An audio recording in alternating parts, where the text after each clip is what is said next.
नमस्कार, मैं दिव्य रघुवंशी आप सभी लोगों का स्वागत करता हूं आज के इस वीडियो में। तो दोस्तों, आज के इस वीडियो में हम सिंधु घाटी सभ्यता से संबंधित 10 इंटरेस्टिंग फैक्ट्स जानने वाले हैं। आइए दोस्तों, समय को व्यर्थ किए बिना आज की वीडियो को शुरू करते हैं। नंबर 1, सिंधु घाटी सभ्यता में सबसे हैरानी की बात यह है कि आज से करीब 100 साल पहले किसी ने ये सोचा भी नहीं होगा कि अतीत में कोई ऐसी सभ्यता भी मौजूद रही होगी। आखिर क्यों इतिहास ने इस प्राचीन सभ्यता को पूरी तरह भुला दिया था, और क्या कारण है कि हम मेसोपोटामिया और प्राचीन मिस्र की सभ्यताओं की तरह सिंधु घाटी सभ्यता को याद नहीं रख पाए। इसका एक बड़ा कारण ये भी है कि इन लोगों ने दूसरी सभ्यताओं की तरह बड़े बड़े मोन्यूमेंट्स स्ट्रक्चर्स का निर्माण कभी नहीं किया था। जैसे प्राचीन मिस्र के लोगों ने बड़े बड़े पिरामिडों का निर्माण किया था, जो उनकी सभ्यता खत्म होने के बाद भी मौजूद रहे और वर्तमान में भी मौजूद हैं। नंबर 2, हम ये नहीं जानते कि सिंधु घाटी के लोग खुद को क्या कहते होंगे। मेसोपोटामिया से जुड़े लेखन प्राप्त हुए हैं, उनसे ये पता चलता है कि मेसोपोटामिया के लोग मिलूहा नामक किसी दूर देश के साथ व्यापार किया करते थे। अब दावे के साथ तो नहीं कहा जा सकता कि मिलूहा कौन सा देश था, लेकिन बहुत से लोग ये मानते हैं कि मेसोपोटामिया के लोग सिंधु घाटी सभ्यता को ही मिलूहा कहा करते थे। या फिर ये भी हो सकता है कि ये लोग प्राचीन भारत को ही मिलूहा कहकर संबोधित करते हों।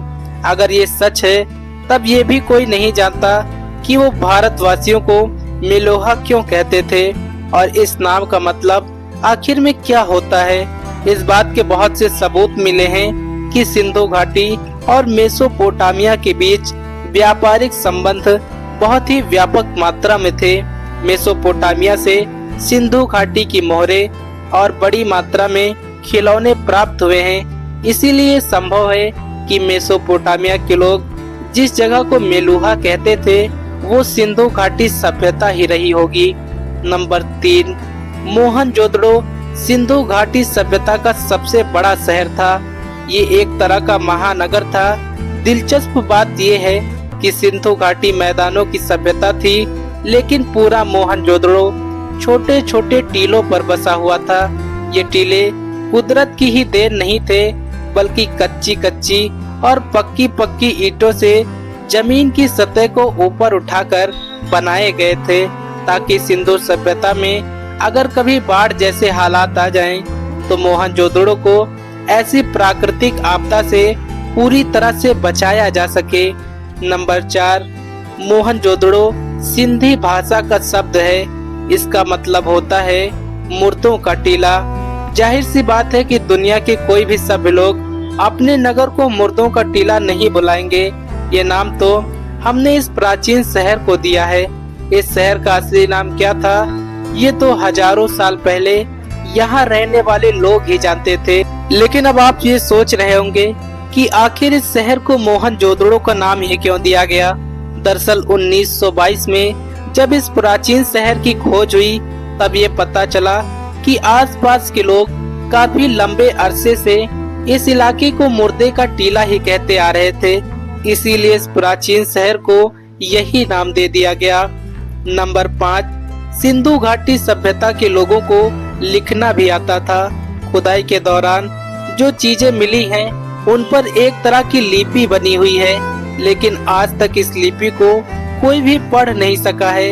इसका एक बड़ा कारण ये भी है कि हम ये जानते ही नहीं कि सिंधु सभ्यता के लोग आखिर कौन सी भाषा बोलते थे। एक्सपर्ट्स इस लिपि को समझने की कोशिश कर रहे हैं। माना जाता है कि सिंधु घाटी सभ्यता उन पुरानी सभ्यताओं में से एक थी जिन्होंने राइटिंग सिस्टम का आविष्कार किया होगा। नंबर 6, खुदाई के दौरान 3000 से भी ज्यादा स्टोन टैबलेट्स मिली हैं। इन्हें सील्स या मोहरे कहा जाता है। इन सील्स पर जानवरों की आकृतियां बनी हुई हैं या देवी देवताओं जैसी छवियां भी उकेरी गई हैं, और इन सील्स पर उस जमाने की लिपि में कुछ लिखा हुआ है।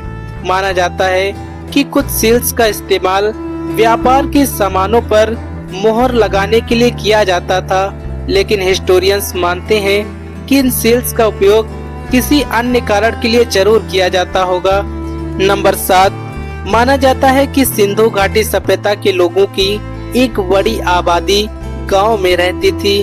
बदकिस्मती से गांव में रहने वाले लोगों की सोसाइटी और कल्चर के बारे में हम ज्यादा जानकारी हासिल नहीं कर पाए हैं, क्योंकि गांव में रहने वाले लोगों के घर लकड़ी और कोरे के बने होते थे, जो कि जल्दी तबाह हो जाते थे। इसलिए उनका कोई भी नामो निशान हमें खुदाई से प्राप्त नहीं हुआ है।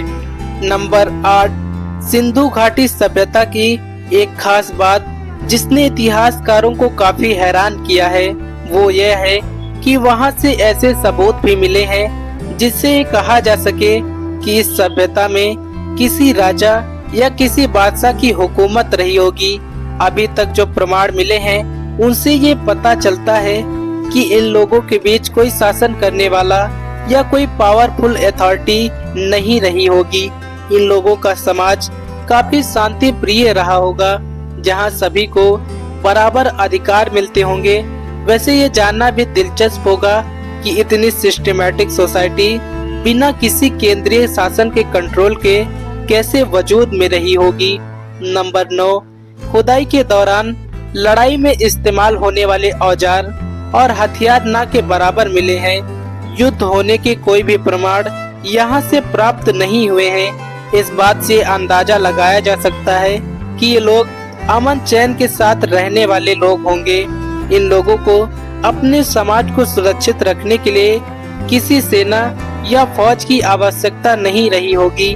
नंबर 10, पहले ये माना जाता था कि सिंधु घाटी सभ्यता लगभग 5500 साल पुरानी है, लेकिन कुछ साल पहले आर्कियोलॉजिकल सर्वे ऑफ इंडिया को कुछ ऐसे सबूत मिले हैं जो ये बताते हैं कि सिंधु घाटी सभ्यता करीब 8000 साल पुरानी सभ्यता थी। ये नई डिस्कवरी 2016 को मशहूर पत्रिका नेचर में प्रकाशित हुई थी। इस नई खोज ने तो दुनिया को ये बताया है कि सिंधु घाटी सभ्यता न सिर्फ इजिप्ट और मेसोपोटामिया की सभ्यता से भी पुरानी सभ्यता है, बल्कि ये सभ्यता दुनिया की सबसे प्राचीनतम सभ्यता भी हो सकती है। तो दोस्तों, आपको ये जानकारी कैसी लगी? कमेंट बॉक्स में अपनी राय जरूर दें। कल फिर से मिलेंगे एक नई वीडियो के साथ।